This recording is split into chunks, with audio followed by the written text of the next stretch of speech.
This podcast is sponsored by nobody. Hey dudes, welcome to Splat from the Past, the only 80s themed horror sci-fi show where things can get totally radical. Now today I will be welcoming Melissa Laroue. Oh my god, she's an actress, a military vet, a chef, a horror nerd. Take your pick. She does it all. She is a quadruple threat, and we are going to talk today. I met her back in 2017 at East Bay Comic Con, which we'll delve into when the call is made. She was one of the co-hosts of Kreepy Coffee Movie Time, like near the end there, and I met her. She was hella cool. I remember I started my podcast like a couple months later, and I remember she was like one of the early people I DM'd to come on the podcast, but I didn't hear back from her. So then I circled back end of last year finally after so many other people I got busy with, and we're finally going to make it happen today, and I can't wait. We're going to nerd out on horror, talk about Kreepy Coffee Movie Time and other things she's got going on. It's going to be awesome. I cannot wait. Oh my god, there's this trend now. People are like, putting spaces between their words, so I'm joining in on the fun. Maybe it's not a trend. Maybe it's just all in my head. Maybe I'm just making it up. Who knows? But I love doing that. I love putting the spaces between the words, puts a new spin on it. Don't you think? Okay, I need to stop doing that. So, yeah, here is my interview with Melissa Laroue.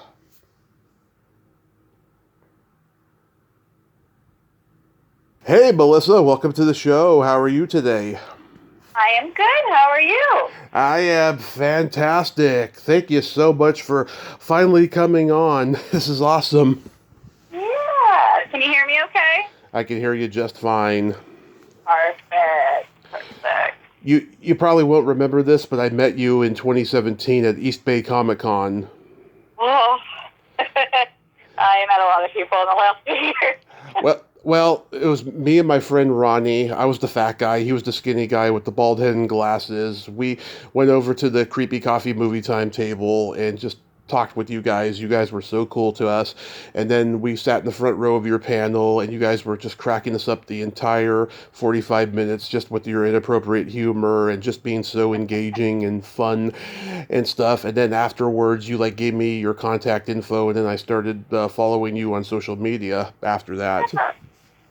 Yeah, it was a long time ago, but especially with conventions, you meet so many people, and it's very quick, fast-paced, even though sometimes it slows down, but good to talk to you, though, and finally being on after all these years. Yes, and by the way, later on, I'll send you the picture that he and I took with Dee Wallace that day, and maybe you'll remember. Yes.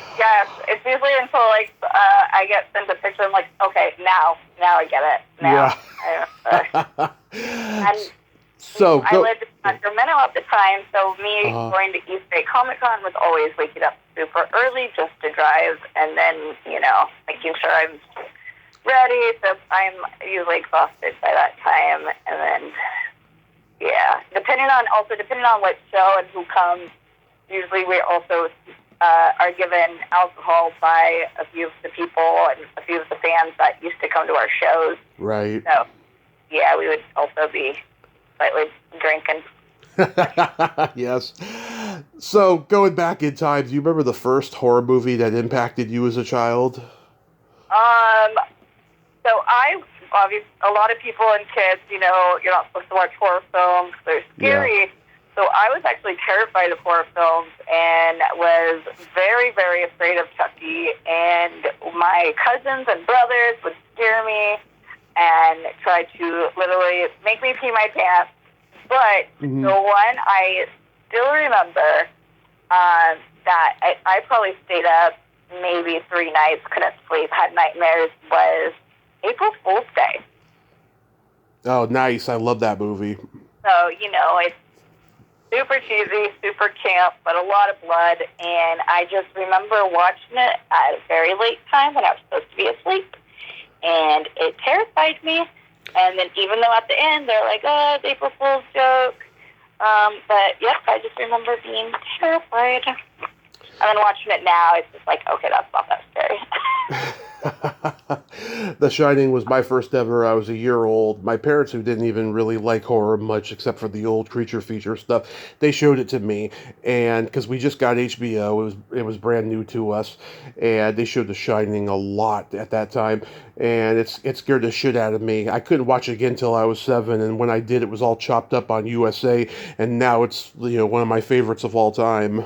Well, it's a very good movie. I mean, you know, a lot of times I can't go a day without seeing someone or a meme coordinate or, seeing people with tattoos from it. So it's a good classic, and, it's Stanley Kubrick, and it's this genius film, and just also hearing the production about it and how, deep they got into the roles, but also, the sadness behind it was so default, being tormented by Jeff Nicholson and whatnot. But still very good movie. Very, very good. Very, very good. Let's go by subgenres. Favorite slashers. What are your favorites? Oh, favorite slasher. Okay, so I do like the classics of, Chainsaw Massacre, of course. Mm-hmm. But, I mean, still technically it's a slasher movie, but I like, oh God, why can't I think of it now? Oh my God, it's been a long day. It's a parody of a slasher movie, and it's Behind the Mask, Rise of Vernon. Scary movie. It's technically a scary movie, but it's of Leslie Vernon. Student Bodies? Student Bodies? Behind the Mask? Sorry, I don't know what Student Bodies is. Oh, Shriek, If You Know What I Did Last Summer. I'm trying to think of all the, slasher parodies. Oh, yeah, no, so it's called Behind the Mask, The Rise of Leslie Vernon. I never saw that one. Wow. Oh, it's so good. So it's from the eyes of, it's a mockumentary. Oh, okay. Of, of Leslie Vernon, and it's of him taken through his killings. Mm-hmm. And it's really good. And then the main actor in it is Nathan Basil, and he's actually a doll. He does a lot of the conventions, and I've got to break bread with him at. Oh, Angela Gothal's is in it. Yeah. Oh, I've met her. She's a sweetheart. Oh, she's a doll. She's so sweet. Not like me. It's always weird with social media, like parasocial, but potential social media. So is Nathan. But again, parasocial, we've met in real life, but we don't hang out, Of course. We talk, and then us coexisting in that, in the horror field, so it's, weird. Yeah, the original Friday the 13th will always be my favorite slasher. It was the first one I fell in love with. Oh my God, Adrienne King. She was a staple of my hard-ons. I adore her. I did a wonderful first interview with her back in 2017. And I gotta say, I think 1981 was the best year for slashers, because you had The Burning, Madman, Just Before Dawn, The Prowler, Don't Go in the Woods, Final Exam, Bloody Birthday, Happy Birthday to Me, My Bloody Valentine. It was really at its peak in 1981. Oh, definitely. The 80s were so good with it. I mean, it's hard to find some horror films now that really, impressed me. But, so, if I'm, I obviously don't watch horror 24/7, but at least a lot more. And then, looking through my house is decorated in a horror memorabilia. So, I do get that inkling every other day to watch something, and then try to find a new one to watch, but then I always go back to the classics. Favorite zombies? Favorite zombie? I like 28 Days. Yeah, vampire. Like the Romero movies? Oh, yeah. Let's see. Zombie movie? The Evil Dead? Oh, well, I mean, yes, that's technically a zombie movie. Of course, if anybody knows me, they know my love of Bruce Campbell. Mm-hmm. And of everyone loves. Yeah. I mean, my cat's name's Bruce. But yeah, I would definitely say 28 days. Yeah. William Murphy, that's of course not, but I really enjoyed them. Just the whole, 28 days later, and then they're coming out with the new one. 28 years later, maybe? Yeah. 28 years later. So they have the first 28 days, and then, yeah. And then, of course, I do like my horror comedies, so I do like Shaun of the Dead. Yeah. Absolutely amazing. And then I also like a 2016 film called The Girl with All the Gifts. Mm-hmm. Definitely modern take on zombie films, and of how controlling and zombies live in society and whatnot. Yeah. So there's just so many good movies. It's really hard to pick favorites. I mean, I've been working in this field for so long and seeing a lot of things, and it's really hard to pick, absolute favorite. Yeah, I count Lambert Bava's Demons as a giallo zombie movie in a way, because it takes place in the most benign of public places like Dawn of the Dead does. In this case it's a movie theater, and the shit really hits the fan, and all these slow walking demons are just, they're coming for you. Yes.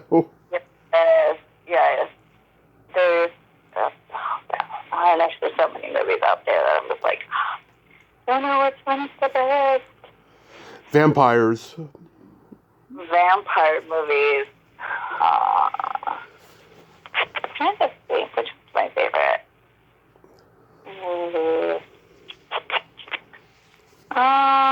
Okay.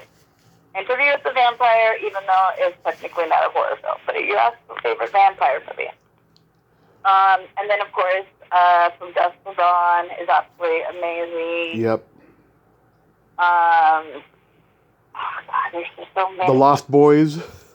Lost Boys. I do, again, I like cheesy. I like Blade. 30 Days of Night. And then if we're going again to comedy, the original What We Do in the Shadows movie. Technically, it's a vampire movie. Not horror, it's a vampire movie. Mm-hmm. Near Dark, I love Vamp. Oh God. Yeah, that's a very good one, too. The one I haven't seen, which I'm looking forward to, is the new movie that came out this year, which is Abigail. Mm-hmm. I heard about that one. It's about a little girl vampire, but it's supposed to be in the realm of the Universal monsters, like Dracula's daughter. Mm-hmm. Is what they're kind of trying to do.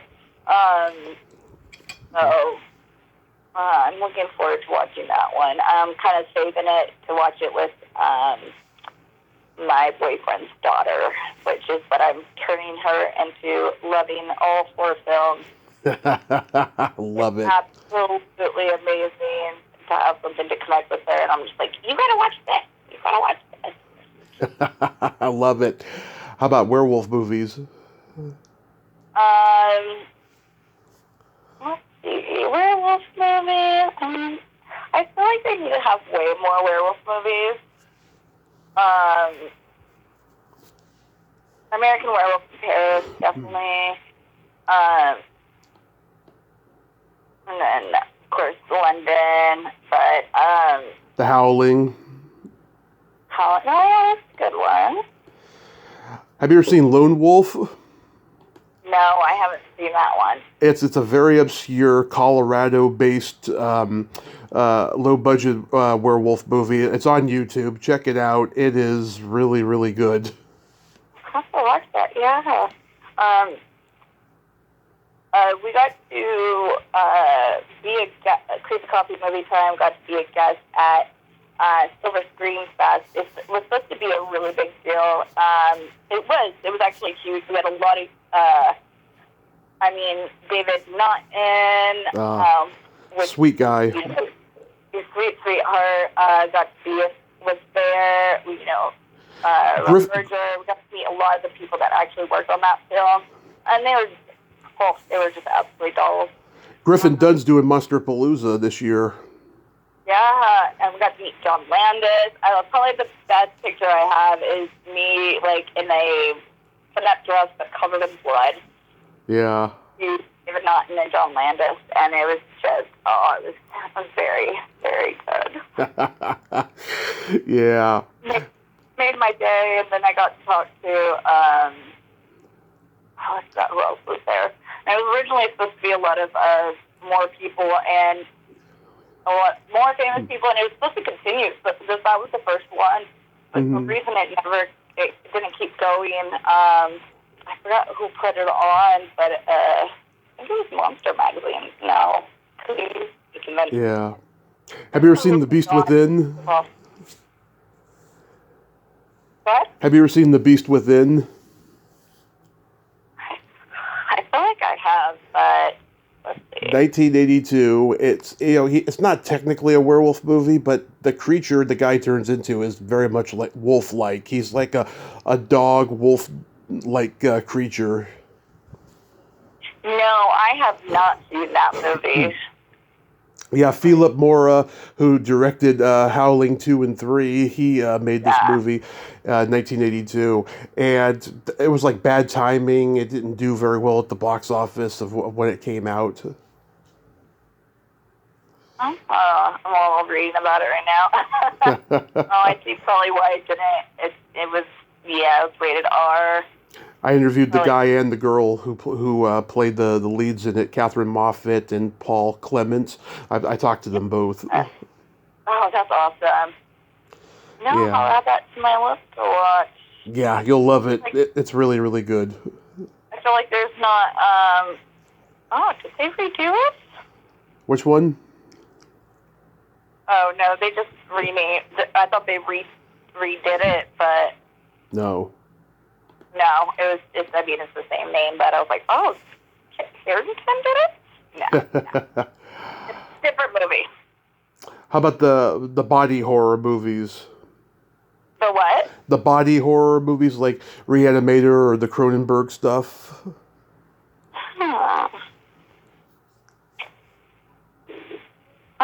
Honestly, I don't know. Yeah. I don't know. I love Reanimator. I love... Wait, I mean, obviously that's quite of a classic. From Beyond. Oh, that's a good movie, too. Yeah, and then David Cronenberg did like Shivers, Rabid, The Brood, Videodrome, the Fly remake, of course. Oh, yeah, that's really good. Oh, I'm gonna look it up, that's good. I can always go Human Centipede now. That movie's so... The people that are...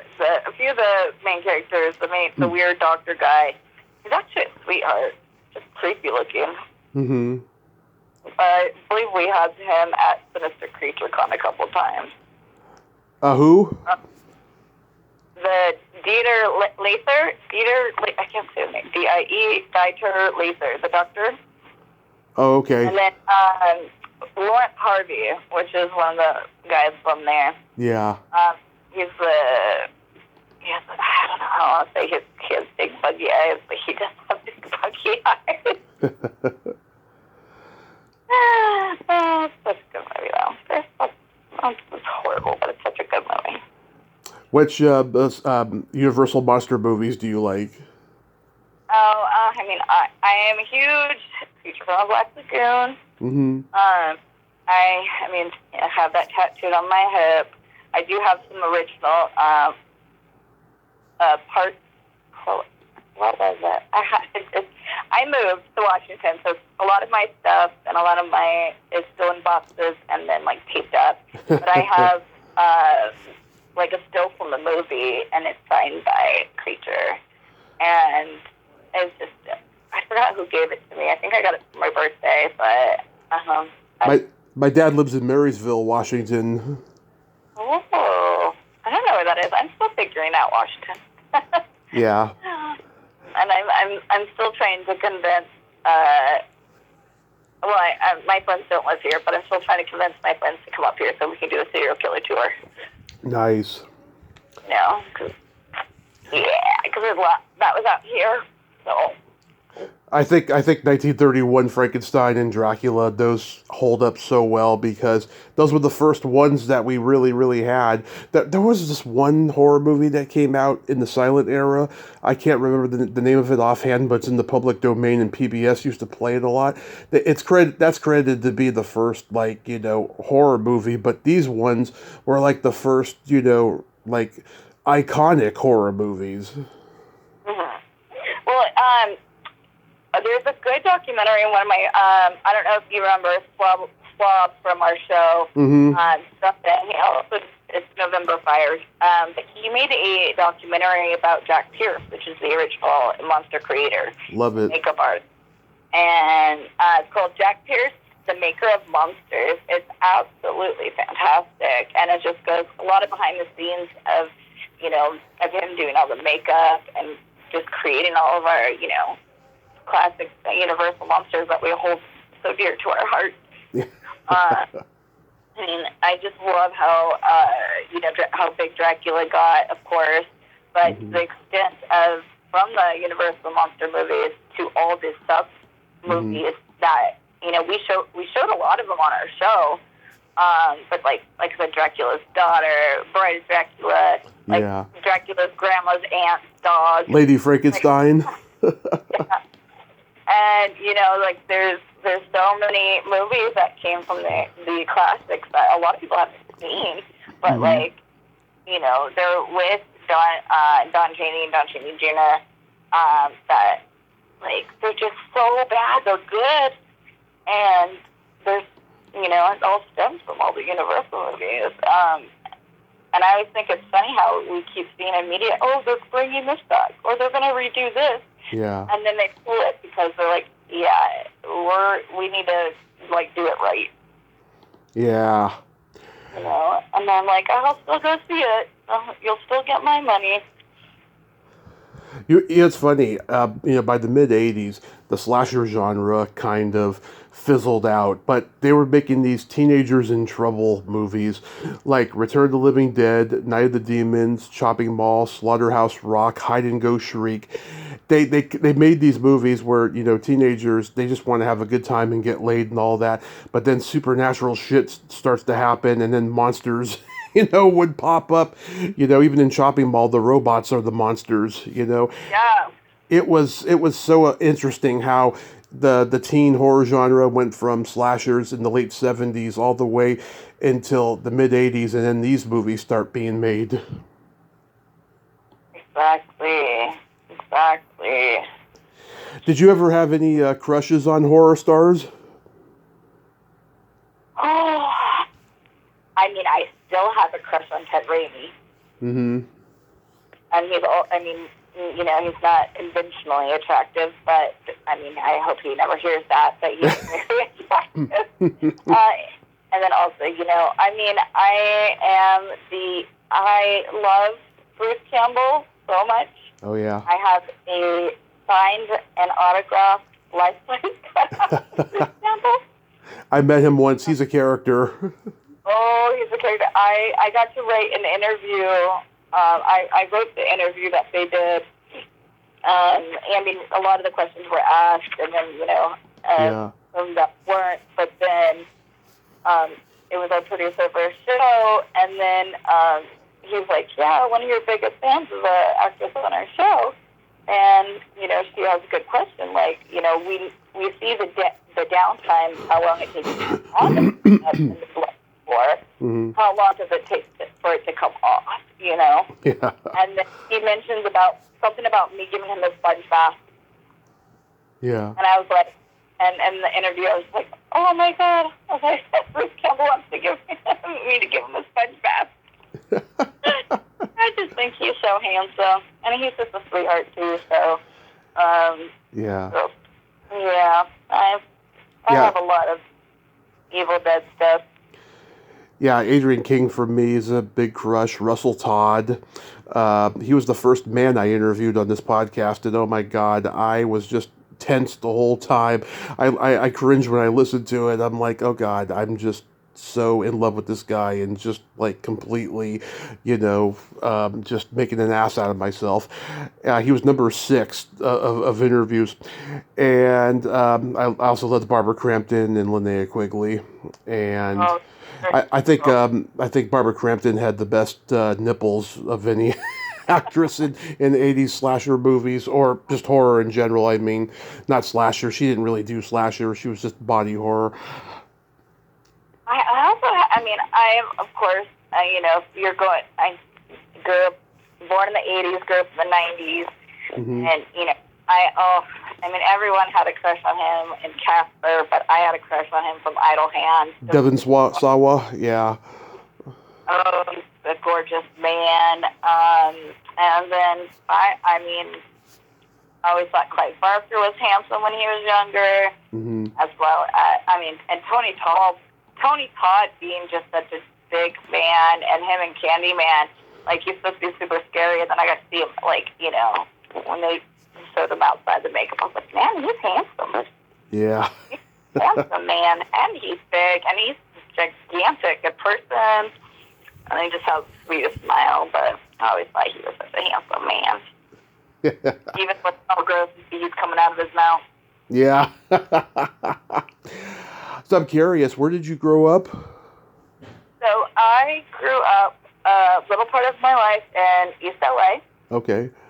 And then I lived up until I was 17 in basically Stockton, California. And Nice. then I left home at 17 and joined the Marines. Oh yeah, I know about that. Did you just voluntarily enlisted? Oh, yep. I wanted to at a very young age. And I served 8 years and one deployment. And then I got hurt, so I got out. And then I actually fell into working on Kreepy Coffee Movie Time. Yep. Because I modeled before I was doing acting. Mm-hmm. And I did a zombie photo shoot, like a prom zombie photo shoot for Gore Noir Horror Magazine. Nice. So I was told, hey, and it was, he was promoting his magazine on the show. I was told, hey, since you're in this issue, can you come on with me? But I wasn't told I would be doing fake blood wrestling. Mm-hmm. So I came straight from a photo shoot with, like, my very long hair matted into, like, a faux hawk. And I was supposed to blood wrestle my friend that was there. And not prepared, not like I had, clothes or anything. And I was like, yeah, sure, fuck it. And I stripped down to my bra and underwear, and me and her wrestled. And I guess my enthusiasm or whatnot, but then, I get a message like a week later and was like, hey, we're interested in having you as a permanent cast member. Are you interested? Mm-hmm. And I was like, wait, what? You want me to be on TV more than once? All right. And then I became a permanent cast member in Kreepy Coffee Movie Time. Holy shit. Yeah, I saw your Marines headshot, and I was like, yeah, she was ready to let her freak flag fly. Yes. I mean, I get to do something I've always wanted to do and act. And, I've always, before that, I've been the creepy weirdo forever beforehand. So, it was just, I met my people. Yeah. I remember when Kreepy Coffee Movie Time premiered. It was January 1st of 2009. A couple days later, Bob Wilkins died. Channel 2 barely gave a fuck. I was so mad. So they just gave it like literally a 20-second plug. They should have gave him 5 minutes because he made that network. But then again, by this point, the network's going corporate, with Fox. So I was deeply hurt by that because, yeah, Bob Wilkins was the man. And of course, John was also the man. And I've had him on the podcast twice. And I've met him in person twice, But yeah, I mean, Offbeat Cinema was on Coffee 20 like around 2001, and when they went off the air, I was so sad, and I was always waiting for another horror show to come back, and then this one came on, and you guys were so outside the box of the normal, horror hosting regime. You guys had irreverent comedy, you had comedians come on. I'm like, wow, this is a totally different show. And then we had our abstract strippers and dancers on there for 60 seconds of horniness. Yeah. That segment. We exist because Creature Feature. But yeah. And we pulled a lot of things from there, but we didn't want it to be the same old, the horror films and be spooky. We wanted to hit every single aspect. Yeah, even my dad was watching it. My dad loves Creature Features movies, and even he was watching it, and he was having a blast watching it. Well, before I even became on the show, because I lived in Sacramento, so I didn't get to watch it, But when I told my family, my uncle was like, "Great, now I don't get to watch it anymore." I was like, "You can still watch it. I'm not half naked on the show. Like, it's fine." Yeah. Like, you don't have to be worried about that because, as cave girls, we are the sex appeal and, some of the comedic relief. But, you see in, the first episodes, I'm trying to, match everyone's vibe and dress super sexy. And then I was like, this isn't me. Mm-hmm. So, then I'm showing up in my Star Wars outfit, or three episodes of one of the season, I'm in a shark onesie. Yeah. Because we filmed 3 episodes a day, so we're there very early to very late. It's not as easy as people think. It's a lot of work filming TV, and so it was cold, and I was like, yeah, no, I'm gonna be comfortable. Yeah. I don't want to wear big old heels all day. I'm gonna be comfortable, so I showed up in a dark onesie and wear one of my good booty bras and cuff the girls out, and then I was like, all right, I'm good. Yeah. Yeah, there was a story I heard you guys got in trouble for showing Cannibal Holocaust. So we didn't actually get to air it. Oh, okay. So we call it the lost episode, and I know we sell it somewhere. So,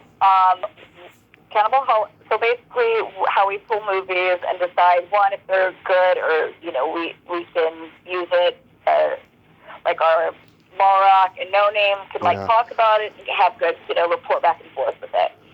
And, of course, it has to be weird. Well, they're public access movies. Mm-hmm. Yeah. So Cannibal Holocaust was actually a public access movie. It got bought. I think that day we were supposed to air. Wow. And I believe we got a cease and desist letter, and we were not able to release it on. Because that movie's copyrighted, right? They bought. It was public access, but someone bought the rights to it. Public domain. Yeah. Yeah, so it can't just be aired free, for free. We would have to pay for it to air it. And yes, we were not able to. And we were going to, and it wasn't because of the controversy behind it. It was just because someone bought it, and it was no longer public access. But we do have the, we still filmed the episode, and it's still out there. And I think every time we would do the conventions, we would sell the coffees of it and stuff. And I think you can buy it on November. Oh, you bad boys, you rebels! I was so mad because it was Cannibal Holocaust. Yeah. It's one of these, one controversial films, but it's cannibalism. Carl York, he occasionally does podcast interviews. I want to interview him on one hand, but on the other hand, I'm afraid of toxic hate from toxic horror fans. and I'm afraid of getting like, DMs from them, because I get DMs from weirdos all the time. But like, I'm really afraid that if I have Carl York on, it's really going to hit the roof. Yeah, yeah, yeah. I mean, it's weird. The internet's weird. Yeah. And like I mentioned earlier, parasocial relationships and stuff is when, people, just because they're friends with you on social media, they think they have a relationship in real life. So I would be on TV and, in the media for now as long as I have. It's been that way too, where we've had people show up to events and, they act like we've known each other, and it's just not just me. It's happened to like Shotzi, Kat, and a few of the other girls, and including like our main guys, no name Laura, but we're cordial, like most people, or people that will like send us messages on social media and stuff like that. Yeah. And they think they have this friendship with you, so like you said, you get random DMs and like, hey, and then it's the same thing. It's like, why are you posting that? You're supposed to be this way. And I'm like, I'm just living my fucking life. Yeah. I don't fucking know you. Like, I know. I don't fucking know you in real life. Like, what you see on social media is not the real me. Like, yeah. I mean, this is really me. I talk about pop culture 24/7, right? But I don't want to have a 2 a.m. conversation with a stranger about pop culture. That's just weird. Yeah. Exactly. I was, and again, it's trying to keep certain things off social media. Like I have my last name is not Laroue. Uh-huh. That is my stage name. That is the name I use to keep my personal life separate from entertainment life. So a lot of people, like, when they find out, they're like, what do you mean? What do you mean? Like, I'm an actress. Like, we have stage names. We have stage names for a reason, so people can't find our whole life or stalk us. Like, and I've had stalkers before, and it's not fun. Well, Tommy Kovac is my real name, but I had a nickname growing up that nobody in my hometown calls me Tommy. They call me by my nickname, so that's like the closest I get to a stage name. But everyone calls me Throwback. That's my, that's kind of like my stage nickname, Tommy Throwback Kovac. There you go, and it rhymes, so even better. Yeah. I know. I was trying to think of a good word, a good nickname, for it, and then Throwback. I was like, why not? I'm all about the past, so that's what I did. Pop culture. I mean, people thrive and love, thinking about past things and everything, and pop culture is still prevalent and everything. So it's a good thing to have. Yeah, how did you guys get comedians for the show? Because I did stand up during that time in the Bay Area, and I would like turn on the show and see my enemies on the show and go, "Oh God, how the hell did he get that?" I don't know how they booked. Half the time I didn't know who was on there until we got there, because we do have like planned out stuff, but No Name is a radio DJ. Uh-huh. But he's a radio DJ, so he's been in the entertainment industry. And Balrock, he's also been in the entertainment industry for a very long time, and Swallowed. Mm-hmm. So, I think they just knew a lot of people, and then, if they saw someone on social media that they liked, they would bring them on. But I don't know how many episodes you watched, but not all of them were funny. No, a lot of that's why I'm seeing these were guys who thought they were funnier than me. That's why they were enemies of mine, and they were telling people not to book me and shit. And I'm just like, how the fuck did this moron get on the show? We wouldn't not book people because of if someone said like, oh, don't book them. No. Yeah. But if you watch the episodes, you could our faces don't lie. Look at the cave girls. Our faces don't lie. Yeah. We'll pity laugh or, smirk, but, just for, entertainment purposes, we're clapping, but some of them were just like, why are you here? Well, during this time, my drinking was really, really bad, so it wasn't like I was actually going out and pursuing to get on TV or anything, but just like, it was just jealous and envy, you know? Oh, yeah. That's, sometimes that exists, and that's all right. Yeah. So when I met you guys in 2017, you guys were making the announcement that the show was canceled, and you said you were going to revive it as KOFFEE, KOFY Kreepy Movie Time. But then I found out about Circus of Chaos. Yeah.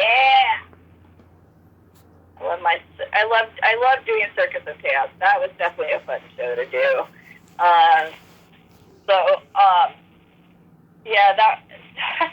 So Kreepy Koffy was bought, Mm-hmm. and I say we, but obviously not me. The Ballrock and No Name, and I forgot, I think Slob, we were purchasing the rights to Kreepy Koffy. Well, Right. you can't, it's no longer KOFY, so that's why we changed it to Kreepy Koffy with KOFFEE, so we could still, do what we want with the episodes and whatnot, and, Yeah. a lot of the stuff isn't online is because they're still working, and it takes a lot of work to remaster it, to remove the graphics of KOFY. Interesting. Yeah, I only saw the trailer for Circus of Chaos. I never actually watched an episode. It's just as hectic as Kreepy Koffy Movie Time, but more skits, more talking weird things.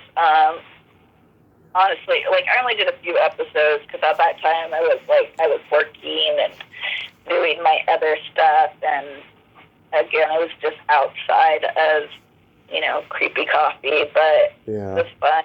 I think one of the episodes. Well, I mean, I wasn't 100% on board when Creature Features with Vincent Vandell came on. I had him on the podcast in 2018. He pissed me off, but that's a whole nother conversation. But thank heavens for Miss Misery and Lord Bloodrock, because they're great people. They're wonderful humans. I love them so much. It's definitely been great to do the convention, and always, we're there and we're usually next to each other, seeing each other for all those years, and they're both great people. I've never seen an episode of that Creature Feature. It sucks. I never got invited to be on it, even though some of our counterparts have. But it doesn't break my heart. It doesn't make me sad. It weirded me out. Yeah, it wasn't my cup of tea. So I don't know them personally, but yeah. Yeah, the key word is ego. That's all I can say. Ego. Oh, I bet. I mean, yeah. I think last time I heard was, someone else from our show was on it, and they, didn't let her talk at all. Yep. She was there just for, to be there, and, that she butt heads with the people. And she was like, yeah, I don't think I'm doing that again. Yeah. I don't think I did it again. And I'm like, oh, yeah, I bet. It's their show, We were on for so long, and, I think they were kind of bitter that we got all that, Yep. all that love, and, we have diehard fans, and I don't think they got the same momentum, even though they're still doing it. Actually, I don't know if they're still doing it. They're doing it on YouTube streaming. Okay.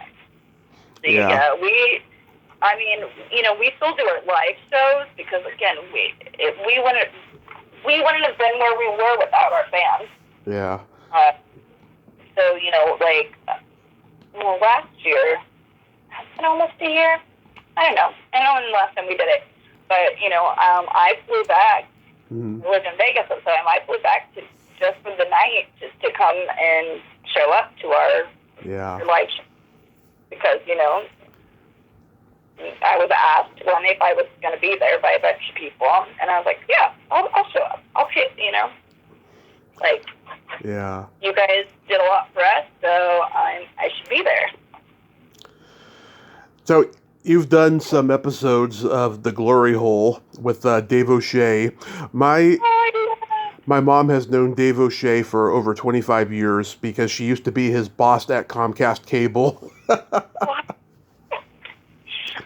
I absolutely love Dave. That's one of my buddies. Yeah. He's a great guy. Funny guy. Weird as fuck, but you know what? Aren't we all? Yeah.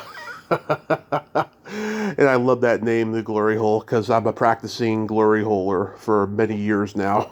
I am not. My character that I was on it was the jizz shirt guy. Mm-hmm. It's a tie-dye. He uses jizz. Yeah. Yeah, so I played his wife. Nice. And then I helped him out with, because it's, everything's low budget. Everything's done with what we got. Yeah. So then I helped out with, filming part of his stuff, and it was a good time. But that is my buddy. We actually, we Instagram each other pretty much every other day. Mm-hmm. It's usually the most fucked up shit we could possibly Instagram each other. I think he Instagrammed me the other day and was like, check on your big titty friends. They're dying in this heat. and then he texted me. He goes, are you okay? Or Instagrammed me. He's like, are you okay? I was like, yeah, I'm fine. Oh. I was like, you're freaking cracking me up, dude. But there's a female horror fan in Texas who shall remain nameless. She knows who she is, and she listens to my podcast all the time because we're friends. We have a relationship like that. We'll DM each other the most fucked up shit at 2 a.m. Hilarious memes or just something dirty, and oh my god, it's so great. It's so great to have that kind of camaraderie in a fucked up world like this now. Pretty much, and I'm not even that dirty of a person. It's just that's our friendship has been that way since the beginning. Yeah. And so it's just, he always says me fucked up things. If I see some fucked up thing on Instagram, I just share it to him. But it's seriously every other day. Yeah. And so you went to culinary school. Were you always cooking in the house growing up? Yes. I mean, we lived in a house with my cousins and stuff when we moved to Central Northern California. I'm almost to this. Sorry, Mom. I didn't really like their cooking. Mm-hmm. So, I would cook, too. And then I just realized that, people, their hearts are in the stomach. Yeah. And in the military, we lived in the barracks, and we didn't really have our own kitchens. We have to eat what is made at the galley or feedback and whatnot, chow hall, whatever you call it. I'd have a hot plate, and I'm making 7-course meals with a hot plate and a microwave. Mm-hmm. And then when I was on deployment, the same thing. I'd have limited ingredients, but I traded English muffin pizzas to the Turkish army people that I worked with, because I worked on deployment. I was with NATO. So a lot of different countries in one area, and I would trade whatever I cooked with them for their food. And while I was, right before I came home and I was getting out, it was right when I was deployed, I was like, I should really do this. I'm good at it. Mm-hmm. What are your specialty recipes and dishes? I like hearty, home-cooked meals. Mm-hmm. I make a really good meatloaf. I make a really good hash brown casserole. Mm. A lot of fresh pasta sauce. A lot of comfort food. Yeah. Mainly, the more fattening, the better. Yep. I worked as a chef at a restaurant in Sacramento. Mm-hmm. And before I left. And then, of course, the restaurant don't exist anymore, unfortunately, because they couldn't make it through COVID. But it was gourmet home cooking, and I like cooking. I like feeding people. You know, we need to eat. We need to eat healthy, and yeah. My mom's Italian. She's a great cook. She can make pasta so well.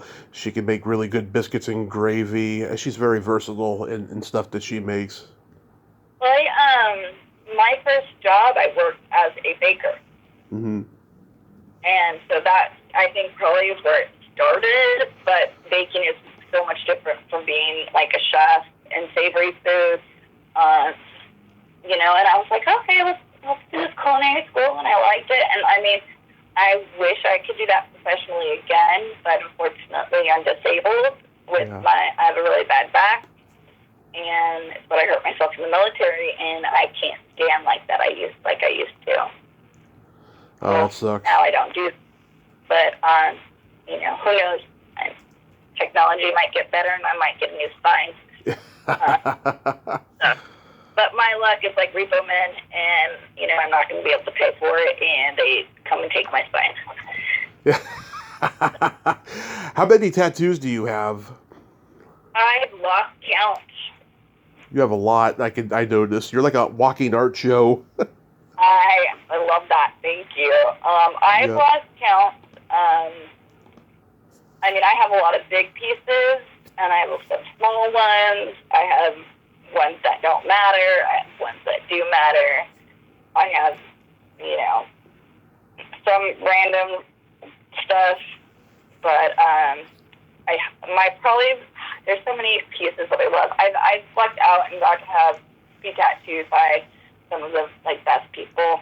Yeah. My main tattoo artist is Scott Sprouse out of Roseville, and then Keith Cromie, I forgot where he lives now. I think he lives in Tennessee or whatnot. I don't know where he lives, but most of my tattoos are done by Scott. But my big Fight Club piece that's on my thigh is done by Keith, and that one is, you know, with the gun barrel between your teeth, you speak only in vowels. I really love the book Fight Club. Chuck Palahniuk is my favorite writer. I got to meet him a couple times. He's a doll, and he just writes the most fucked up shit ever. Yeah. And I've wanted that on me for the longest time. And I walked into Keith's studio. There was an art show with the artist Michael Hussar, which does horror art. And they were hosting a live painting. And we went, and I was like, I want you to do my tattoo. And it's the biggest piece I have, but from that one. But I also have really old ones that I forget that I have on me. Mm-hmm. On my hips, which no one can see. I have 2 stick figures. I have a stick figure girl with a heart in her hand. It says, I love you? I forgot. I don't even know what it says. Oh, I heart boys. And the other side of my hip is a boy with an ice cream cone flipping her off, and it says, I heart ice cream. Mm-hmm. And it was a joke between a friend of mine a long time ago, and yeah. So I have really random stuff, and then obviously important stuff, but I haven't found a tattoo artist here in Washington, so I'm working on it. I can't have any tattoos because I had a car crash about 9 years ago, and the ink wouldn't sit well with my system. But before I had my car crash, I was always hoping to get a tattoo and stuff. I count the scar that I have from my torso that goes down to my belly button to be my tattoo. Yeah. Yeah. It's the roadmap to my heart, or whatever else you can think of. I mean, I'm eventually going to have, I've had 5 spine surgeries, so I have quite a few scars, but I haven't decided if I'm going to get them covered up or just wait, because I'm going to have more surgeries, so, I want my whole back done, but, I don't want them to have to cut through it, you know? Yeah. Maybe I should wait until, you know, but I don't have anything really planned lately. I have a few unfinished ones just because I don't live in Sacramento anymore. Mm-hmm. It's really hard to get to Scott. But yeah, if anybody listening, Scott's stuff's amazing. He's also a freaking sweetheart too. Do you have anything upcoming you'd like to mention? I'm supposed to be filming a movie in November. It is supposed to be about a cult. I can't really tell a lot about it because it's still in pre-production and whatnot, and we try to keep some of it hidden. But it is a main character. And then I think that's what I'm doing right now. I'm kind of in my settle down phase of life. Mm-hmm. I have an awesome boyfriend who has 3 awesome kids. God bless you. So I'm really loving the settling down stuff. Mm-hmm. Yeah, and spreading my love of weird stuff to his 12-year-old daughter. And they're just the coolest kids, and he's the coolest, sweetest guy ever. So I'm loving that. And so it's kind of like put a lot of things on hold, but not really. It's just Mm-hmm. kind of focusing on that stuff right now. That's so awesome. You are blessed. I am very happy. I got a good man who has 3 good kids, and I just moved out to Washington on the 7th. It'll be 4 months, Mm-hmm. and in a week we will be dating for a year. Wow, crazy! I've kept someone to like me longer than for about a year. That's good. Yeah, that's so awesome. Real quick, we got to play my secret silly game. This is a series of silly slumber party questions. It's no win or lose. It's just pure fun. And how the game works, Melissa, is I ask you the question, you answer it, then you ask me that exact same question, and I answer it. And feel free to comment on the answers because they might be funny. Okay. Melissa, are you ticklish? On my feet. Mm-hmm. Are you ticklish? Oh, yes, but if you tickle me without warning, I might hit you in the groin. Yeah, that's also, I have to see that it's happening. Yeah. Or I will get free, or I will pee on you. Yeah. And not in a fun, kinky way. Is your belly button an innie or an outie? It's an innie. Nice. You? I also have an innie, and June is National Belly Button Month. I've always loved the belly buttons. I think belly buttons are weird. Do you have a tattoo over yours? I have to look. No. Oh, yeah, technically I have one. I have my stomach piece that goes slightly above mine. Yeah. I always wanted Bart Simpson mooning on mine so my belly button could be his asshole, but unfortunately that'll never happen. That's good, though. That is good. My belly button pierced. Oh, is it pierced? No. Just to show my friend it doesn't hurt, but I never wore jewelry. What color are your toenails painted? They are currently pink, like my hair, like always. Nice. You have your toenails painted? Yes, they are clear polish right now. Nice. Always good to have it. Always. Girls like that shit, fellas. Just let you know. Take care of your feet. I've been painting my toenails since I was 13. I can't stand it when feet aren't nice. Same here. Oh, God. Need to take care of your feet, men. Yes, men do have to take care of their feet. What would you say is your best personality trait? I'm very loving. You are. I will take care of you until I have nothing. Oh. I love giving back to people. I love doing things for people. I just think I'm a good person. Some people say no, but trust me, I am.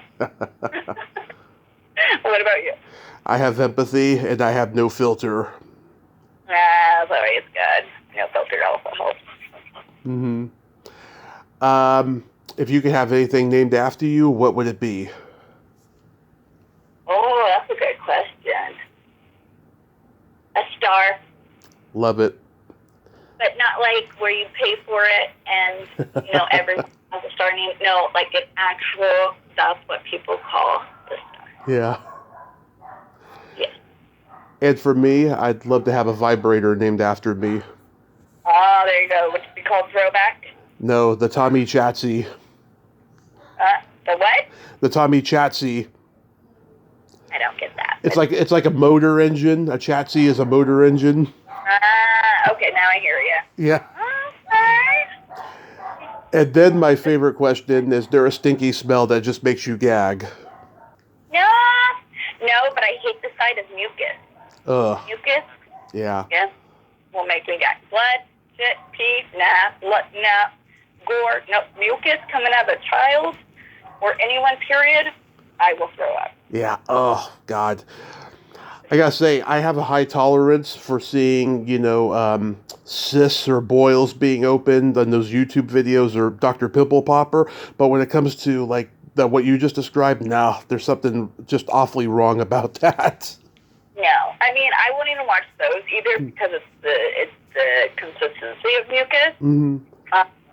And most parts. But, yeah, no. I once threw up on a child because he sneezed and mucus went all over his face, and I was changing him, and I pretty much threw up on him. Oh, God. Mine is either farts or feet. Going back to that feet thing, yeah, feet have to be completely clean at all times for me to go near them. Yes, feet need to be clean. I take pride on having nice feet, which I haven't pulled any feet pics, which I missed the mark on that. I should have done it when I was younger. Oh, God. I used to have really pretty feet. Now I'm 41 years old. My feet are not as great as they used to be.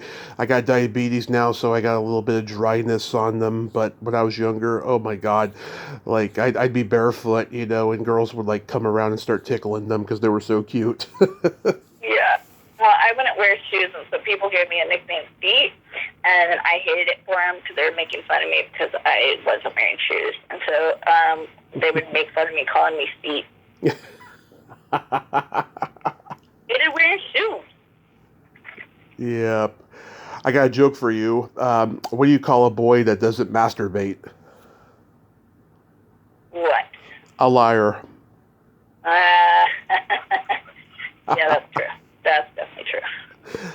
Melissa, thank you so much for finally coming on. This was a blast. It was good talking to you. Yes. Send me the picture so I can remember what you look like. I am going to send you that picture. I have it ready because I found it while we were talking. And I hope you have a great rest of your day. Be safe and have fun in your newfound domestic bliss. And I hope I see you at a convention somewhere in the future. Hopefully so. I'm trying to make my way back into California to do a lot more conventions. I keep getting asked, and I keep passing up on it. But apparently I'm still relevant enough to get asked to do things, so I might as well take it before I'm not relevant anymore. Okay, have a great night. Night. Bye. Bye-bye. Well, there you have it. Melissa Laroue. Ain't she a sweetheart? Oh my God, she's so fun and funny. Yeah, I remember meeting her at that con in 2017, and she was funny then, and she's funny now. And I'm so glad that she's happy. She's got the domestic package, the domestic, life package. That is just so amazing. I hope I get something like that myself someday in the future. Well, until next time, this is Tommy Throwback Kovac saying there's no shame in living in the past because the present sucks. Later, dudes!